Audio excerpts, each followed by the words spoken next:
What is up? I am BlakeStuff408, and just excuse all what I'm wearing right now, which in fact I am not wearing because yesterday was my school's winter formal, because I did not go to my winter formal, because I'm antisocial. Actually, all kidding aside, I was just filming a video that should be out soon. And lucky for me, this video did not require me having, appropriate lower wear. Jeans and no socks. Keeping it classy. Never realized how creepy that is. Like, I'm shooting you with 2 guns. I will never understand how guys can hit on women with that.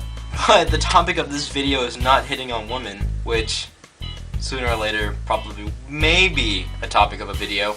No, the topic of this video is about the historical inaccuracies of Anastasia, the 1997 animated film. Now, I'm like a lot of kids. When I was growing up in the 90s, I didn't grow up in the 90s, I was born in 95, and then I grew up for the next 5 years.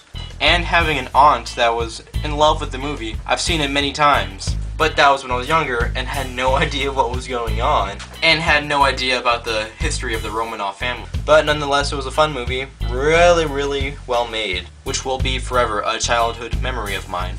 But then I entered sophomore year this year, and I learned about all the revolutions. The American Revolution, the French Revolution, the Chinese Revolution, a whole bunch of different revolutions, including the Russian Revolution. Learning about the Romanov family, which is kind of the basis of the movie Anastasia. So anyway, Alexandria calls this Rasputin to help heal her son. Now Rasputin, he is 1, a self-proclaimed monk, 2, a ladies' man. I have to hand it to him, he got a lot of women. And 3, pretty effing crazy. Now Rasputin comes, and he does his healing powers or whatever on Alexei. And then the next day, bam, he's better. Which leads me to believe Rasputin is either one of 2 things. 1, he is a very lucky guy. Or 2, he is a reincarnation of Jesus. That would explain the beard. And Alexandria was really grateful, and it is rumored that they kinda, sort of, maybe, probably a little bit, who knows, knocked boots. Kids, go ask your parents what that means, or better yet, don't. We don't know. But that's not the only way she paid him back, probably.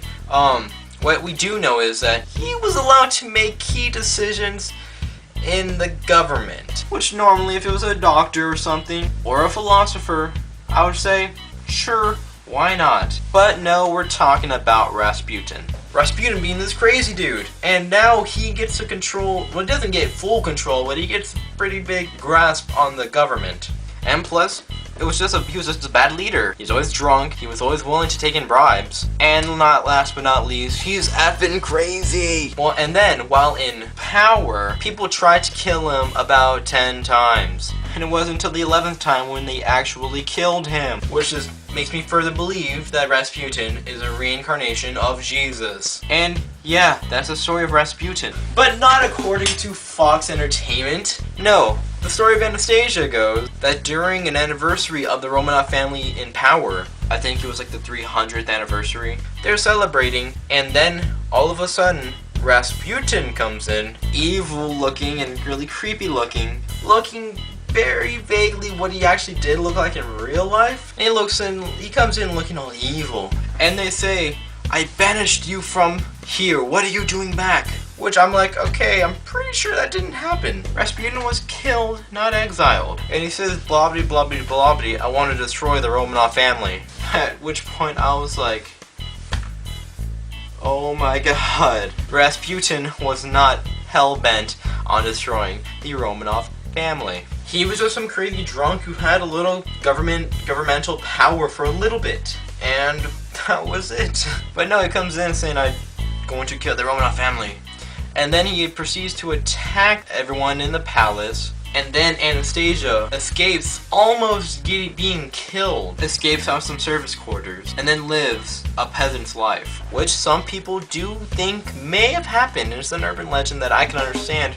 Maybe it happened, maybe it didn't. Not really up for me to decide. But yeah, and that's what happens. And then she comes back, and then Rasputin, he dies. But he comes back to life, trying to kill Anastasia before she can find out that she is the royal princess. And then there's this huge fight scene which couldn't have happened because Rasputin doesn't have any dark powers or any powers to begin with. I don't know, that just got me all like.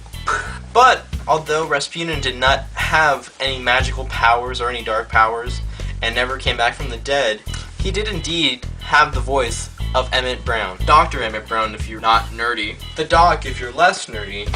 All being references to Back to the Future, or Christopher Lloyd if like there's no hope for you, which there is hope for you. I'm touching your shoulder right now through the interwebs. That got really creepy really quickly, but that's all I want to talk to you today. I'm Blixta408. If you sneezed during this video, bless you. Peace off.